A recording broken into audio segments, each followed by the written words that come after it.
Gracia para la humanidad. 7. El día que el juicio de Dios cayó. Al final de la lección anterior vimos tres razones del por qué nuestro mundo está en esta terrible condición de la que se encuentra. Estas fueron: 1. El pecado es nuestra herencia. 2. Cada pecado engendra sus propias consecuencias. 3. El pecado afecta a otros. Ahora veamos tres razones más por las que el mundo está en el lío en el que se encuentra. 4. El pecado y sus consecuencias se acumulan. A medida que la población de seres humanos crece en la tierra, crece más el pecado y sus consecuencias dañinas acumulándose y haciendo más y más daño. 5. El pecado degenera y contamina. Del pecado nace más pecado, y no solamente más pecado, sino peor pecado. Entonces el pecado no solamente se acumula, sino que se empeora, en tanto que también se acumula con cada nueva generación. 6. El pecado arruina y destruye. El pecado se ha acumulado, degenerado y también ha arruinado sin número de vidas y nos ha llevado al punto donde estamos ahora, este mundo cruel e imperfecto que se ha olvidado de Dios. Está lleno de odio, enfermedad, dolor, violencia, vicio y codicia. El pecado no solamente ha arruinado aquel paraíso perfecto, sino también va a llevarnos a la destrucción de nuestro mundo como lo conocemos. Segunda de Pedro 3:7, Apocalipsis 21:1. Y además de todo esto, el pecado al final puede llevarnos a la perdición eterna. Ya hemos visto en la Biblia cómo empezó todo y cómo tan rápidamente el pecado de Adán y Eva afectó a sus descendientes. Hoy vamos a ver el efecto del pecado en el mundo de sus descendientes. Veremos cómo Dios odia y juzga el pecado, aunque ama al hombre. Las líneas se mezclaban. Génesis 4, 25 y 26. Después del asesinato de Abel, Dios le dio a Eva otro hijo a quien llamaron Set, cuyo nombre significa sustitución, puesto en lugar de. Eva le dio tal nombre porque Dios le reemplazó a Abel por Set. La Biblia entonces empieza a hablar de dos grupos: los hijos de los hombres y los hijos de Dios. Génesis 6:4. Esto se trata de los creyentes, en general el linaje de Set, y los no creyentes, en general el linaje de Caín. Finalmente los creyentes, al casarse con no creyentes, terminaron no enseñando a sus hijos de Dios. Al final, solo hubo un creyente en la tierra, el hombre Noé. El linaje de Set. En el siguiente cuadro vemos los nombres del linaje de Set y los años que vivieron. Desde Adán hasta la muerte de Noé pasaron 1500 años. 10 generaciones de familias que creyeron en el Señor. La maldad. Génesis 6, 1 al 7. Qué descripción del mundo de aquel tiempo. Reinaba la violencia y la maldad. Satanás controlaba a todas las personas, tanto las de la línea mala como las de la línea de Set, aquí llamada los hijos de Dios. ¿Y por qué? Fue porque la línea de Set, con el curso del tiempo, empezó a casarse con la de Caín, de tal manera que los hijos de Dios perdieron su moralidad integral y las enseñanzas de sus padres sobre cómo recibir el perdón de sus pecados y cómo comunicarse con Dios, y llegaron al punto donde el Señor no pudo aguantar más con tanta maldad. Dios es santo y justo y demanda la muerte como pago justo por el pecado. Génesis 6:3. Entonces el Señor dijo: Mi espíritu no luchará para siempre con el hombre, porque ciertamente él es carne. Serán pues sus días 120 años. Eso en sí era una consecuencia del pecado de los hombres. Todo normal. Mateo 24, del 37 al 39. Porque como en los días de Noé, así será la venida del Hijo del Hombre. Pues así como en aquellos días antes del diluvio, estaban comiendo y bebiendo, casándose y dándose en matrimonio, hasta el día en que Noé entró en el arca, y no comprendieron hasta que vino el diluvio y se los llevó a todos. Así será la venida del Hijo del Hombre. ¿Cómo eran los días de Noé de acuerdo a este pasaje? De acuerdo con el pasaje, la gente del tiempo de Noé estaba viviendo sus vidas de manera normal, pero se habían olvidado de Dios y andaban sin comprensión de lo que les iba a ocurrir. Esto sirve como una advertencia para nosotros. Dios no siempre aguanta nuestras ofensas. Si rehusamos a escuchar la voz del Señor, su voz se apaga poco a poco hasta que deja de hablarnos y tenernos paciencia, como pasó con ellos. Génesis 6, 6 y 7 dice que Dios se arrepintió por haber hecho al hombre. ¿Dios se puede arrepentir? ¿Qué es el arrepentimiento? El arrepentimiento es un cambio de pensar por haberse equivocado o pecado. Dios nunca se equivoca ni peca. En este pasaje lo consideran tristeza, como en 1 Samuel 15, 11. Dios no cambia en sus atributos, pero sí cambia sus planes y tratos para los que cambian en su actitud hacia Él. En este caso, le dio tristeza al punto de decidir juzgar al hombre. Entonces, ¿cómo se traduce Génesis 6:6 en la versión LBLH? Y al Señor le pesó haber hecho al hombre en la tierra y sintió tristeza en su corazón. Dios nos deja ver dentro de su corazón para ver cómo el pecado le pesa y le ofende. Dios vio cada pecado cometido contra él y le pesó. El pecado no debemos definirlo solo en términos de romper reglas, sino además como una ofensa contra el Santo Creador y el Señor del universo. La gracia, Génesis 6, 8 al 13. Dios es santo y justo y ama al hombre. Dios vio que Noé era un hombre justo, y dice aquí que Noé halló gracia ante los ojos de Dios. ¿Qué es gracia? Sencillamente, la gracia es un favor que la persona que lo recibe no merece. Cuando Dios muestra gracia, está haciendo un favor a la persona que de ninguna forma lo merece, pues su pecado le ha ofendido. Cosmovisión secular. La noción de un Dios que juzga o toma venganza nos puede chocar como inconsistente con el concepto de un Dios de amor. Aunque esto parece correcto al darle un primer vistazo, la queja realmente se basa en un malentendido. El amor de Dios no es una cosa en sí misma, por así decirlo, sino está arraigada, como todos sus atributos, en su bondad, la misma bondad que nos causa cuestionar cuando un mal corre desenfrenado. ¿Por qué Dios no hace algo? Pero por otro lado, chillamos cuando sabemos que Dios hará algo decisivo sobre el mal y nosotros somos los culpables. La bondad tiene diferentes caras. La misma virtud que inflama el amor de Dios disipa su justicia. Dios no sería bueno si realmente odiara el mal, pero fuera benévolo con aquellos que lo causan constantemente. Justicia significa exigir un pago apropiado por un crimen. Sin pago no hay justicia. Sin justicia no hay bondad. ¿Es Dios vengativo? No más que cualquier juez bueno, justo, noble y correcto que decide sentenciar a los infractores de la ley. The History of Reality, la historia de la realidad, traducción mía. A describir lo indescriptible. Ya que hemos definido gracia, tenemos que seguir describiéndola, ya que solo unas palabritas no bastan para describir lo indescribible, ya que gracia no es solamente recibir un favor de parte de Dios, es recibir a Dios mismo. Hay que entender que todo lo que el hombre ya se ha convertido es repugnante para Dios. Usted y yo podemos mostrar gracia a otra persona, y eso no sería gran cosa, ya que nosotros somos imperfectos como la persona a la cual hemos mostrado gracia.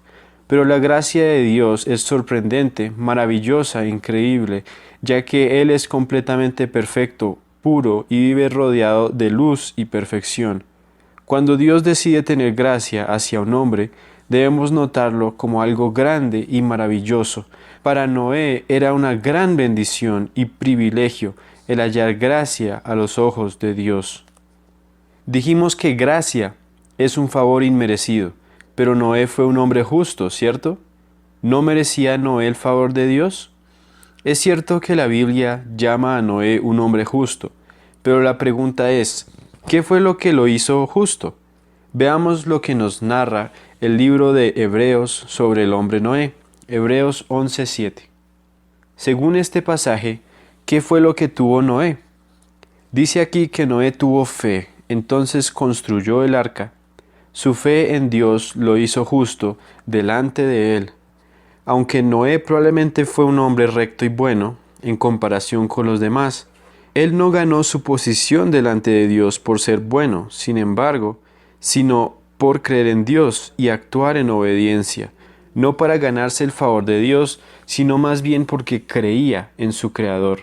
Por ejemplo, Noé practicaba el sacrificio de animales de acuerdo con el mandato de Dios, y eso mostró su fe en Dios, ya que no era pecador como cualquier otro, no merecía el favor de Dios, no importaba cuán bueno era.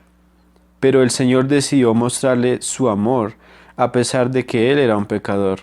Así que la clave de este favor de Dios fue que Noé puso su fe en Dios y no por causa de sus propias justicias, porque de ninguna manera lo merecía. Si lo hubiera merecido, no se puede definir como gracia, sino como premio. Las instrucciones para construir el arca. Entonces Dios escogió a Noé y le informó que iba a destruir la tierra y todos los seres vivientes sobre ella. Pero Dios había prometido en aquel huerto de Edén que un libertador algún día iba a venir. Entonces, ¿cómo vendría un libertador si Dios iba a destruir a todos los hombres que habitaban sobre la faz de la tierra? Génesis 6, 14 al 22. Dios decidió salvar a Noé y a su familia. Por lo tanto, la promesa hecha a Eva sobre un libertador prometido debía salir del linaje de Noé. Dios mandó a Noé construir un arca y poner adentro por lo menos 2 animales de cada especie. ¿Será que Dios le dijo a Noé, voy a mandar un diluvio, así que mira a ver cómo usted construye un barco para que no se muera? No, todo tenía que hacerse exactamente como Dios le dijo a Noé. Así también fue con la ropa de Adán y Eva y el sacrificio de Abel. Noé siguió las instrucciones y diseño de Dios. Aún Dios le ayudó a llevarle los animales. Era un barco en el sentido de la capacidad de flotar, pero no tenían método de moverse, como un motor o velas, y ni tenían un timón. Dios iba a llevar el arca a donde Él quería, y no tenían que preocuparse por navegarlo. De nuevo, vemos que el hombre puede agradar a Dios solamente de acuerdo con el plan y voluntad de Dios. ¿Cómo supo Dios cómo hacer el arca? Dios todo lo sabe y es sabio. Las dimensiones del arca fueron proporcionales a las de los grandes barcos marítimos de hoy en día. Con un codo de 45 centímetros sería de 135 metros por 22.5 metros por 13.5 metros de alto. Se ha descubierto que esas dimensiones le darían buena estabilidad y seguridad en el agua. La fe en acción. Génesis 6, 22. ¿Qué hizo Noé? ¿Por qué lo hizo? Noé creyó, aunque nunca había visto llover sobre la tierra. Algunos no creen porque no ven, pero para lo que se ve no es necesario creerlo. Noé creía y por eso hizo el arca como Dios quería. Noé era pregonero de justicia, Judas 14:15 y 2 de Pedro 2:5. Dios les advirtió por medio de Enoc, y luego durante muchos años Noé les advertía del juicio venidero. El último aviso, Génesis 7, 1 al 4. ¿Noé guardó esta advertencia como un secreto? Siendo pregonero de justicia, seguramente Noé advertía a la gente. Finalmente, Dios le dijo a Noé que tenía 7 días antes del diluvio. Dios no quería destruir a todo el mundo, pero las personas no aprovecharon las tantas oportunidades que Él les dio. Éxodo 34:6. Les tomó unos 80 años para construir el arca, ya que su primer hijo nació cuando tenía 500 años y el diluvio ocurrió cuando tenía 600. Eso daba suficiente tiempo para cualquiera persona arrepentirse y unirse al proyecto, pero no hubo nadie. Una vez los animales adentro, empezó a llover. Génesis 7 del 5 al 12. Entraron al arca con todos los animales, y entonces comenzó a llover y llovió sin cesar por 40 días. Génesis 7, 16. Dice aquí que ya después de entrar todos en el arca, Dios mismo cerró la puerta. Los de afuera no pudieron entrar y los de adentro no podían salir. Una sola puerta. Construya o encuentre una puerta pequeña como de gabinete y explique cómo los que estaban de un lado de la puerta, adentro, fueron los que recibían la gracia de Dios, mientras que los que estaban del otro lado de la puerta, afuera, fueron los que recibieron la justicia de Dios. Entonces existía un solo camino a la salvación para ellos. Dos características muy importantes: un arca, una puerta, un solo camino a la salvación. 7 días después la lluvia empezó a caer y el agua emergió de la tierra también, y así comenzó el gran diluvio. Los que quedaron dentro del arca sobrevivieron, pero todos los que se quedaron afuera murieron. Si la gente que se encontraba fuera del arca hubiera tocado la puerta implorando entrar, Noé o alguno de su familia hubiera podido abrir para dejarlos entrar. No, Noé y su familia no pudieron abrir la puerta a nadie. Dios había determinado destruir a todos menos a Noé y a su familia. En este momento, el arca era solo para ellos y ninguna otra persona estaba invitada. La puerta ya se había cerrado. Ya era tarde para cambiar de opinión, arrepentirse y rogar misericordia. ¿Cómo supone usted que Noé y su familia se sintieron al saber que todos afuera estaban muriendo? ¿Cómo se sentiría usted si fuera alguno de los que estaba dentro del arca? Seguramente Noé y su familia se sintieron agradecidos con Dios por tenerlos bajo su gracia y se sintieron seguros sabiendo que Dios había provisto el arca para guardar sus vidas de su justicia y juicio en el diluvio. Por otro lado, seguro temblaban a causa de las vidas perdiéndose afuera. Hubo un diluvio global, Génesis 7 del 11 al 17. Por 40 días la lluvia cayó. Algunos dicen que el diluvio de Génesis fue solamente un fuerte diluvio local y que solamente destruyó todo en el sector donde vivía Noé, pero no cubrió toda la tierra. ¿Será que la Biblia respalda esta idea? Génesis 7 del 18 al 24 y Salmo 104 del 6 al 9. Aquí es claro que el diluvio cubrió completamente toda la tierra. Toda la humanidad, con todos los animales terrenales, murieron, excepto por Noé, su familia y los animales que estaban dentro del arca, excepto obviamente por los seres acuáticos que sobrevivieron el tumulto. ¿Fue justo Dios al destruir la tierra así, acabando con las vidas de tantos seres vivientes? Primera de Pedro 3:20, Segunda de Pedro 2:5 y 9. Cuando se habla de la ira de Dios y su justicia, no se trata de un Dios furioso, lleno de rabia, que está listo para ventilar su enojo sobre los que le ofenden.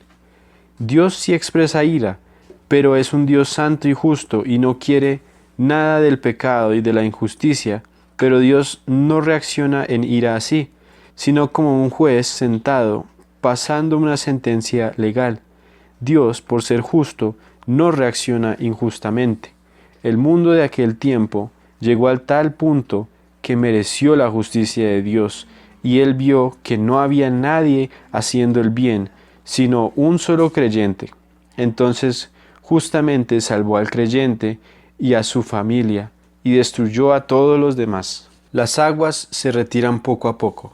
Génesis 8 del 1 al 4 y 6 al 12. Dice que Dios se acordó de Noé y de su familia y envió un viento para secar la tierra. El agua entonces comenzó a retroceder. La paloma que Noé envió trajo una ramita de olivo y luego no volvió, dando esperanza a los 8 de que pronto iban a poder salir del arca. Salen del arca y Noé construye un altar. Génesis 8, 18 al 21. Después de 371 largos días encerrados en el arca, Dios abrió la puerta, y Noé, su familia y todos los animales salieron del arca.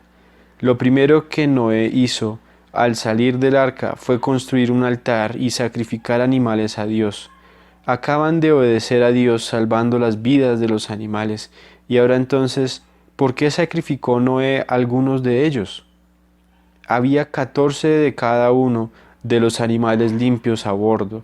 Génesis 7:2. Y eso como provisión para ellos. Entonces no les hizo daño a estas especies al sacrificar algunos. Noé presentó este sacrificio delante de Dios porque era lo que los creyentes hacían en aquella época para mostrar que lo seguían. Su fe en Dios los motivó a hacer todo lo que Él les había mandado. Además, Noé lo hizo inmediatamente después de salir del arca para darle las gracias al Creador por todo lo que había hecho por ellos, queriendo iniciar bien esta nueva oportunidad que tenían. Dios envía el arco iris, Génesis 9, 8 al 13. ¿Qué representa el arco iris que Dios colocó en el cielo?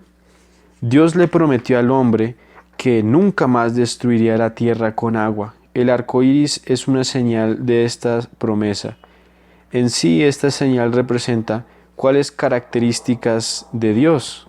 El arco iris representa la gracia, paciencia y fidelidad de Dios hacia el hombre. Noé y sus hijos, Génesis 9 del 18 al 19 y 29. Ahora solamente existían 8 personas sobre la faz de la tierra. Dios les dio a los hijos de Noé, Cam, Sem y Jafet, una nueva oportunidad para hacer lo correcto delante de Él. Ellos son nuestros bisabuelos. Todos nosotros en la tierra somos sus descendientes. Pero ellos al fin hicieron el bien, enseñaron a sus hijos a obedecer todo aquello que Dios requería. ¿Hubo un mundo mejor después?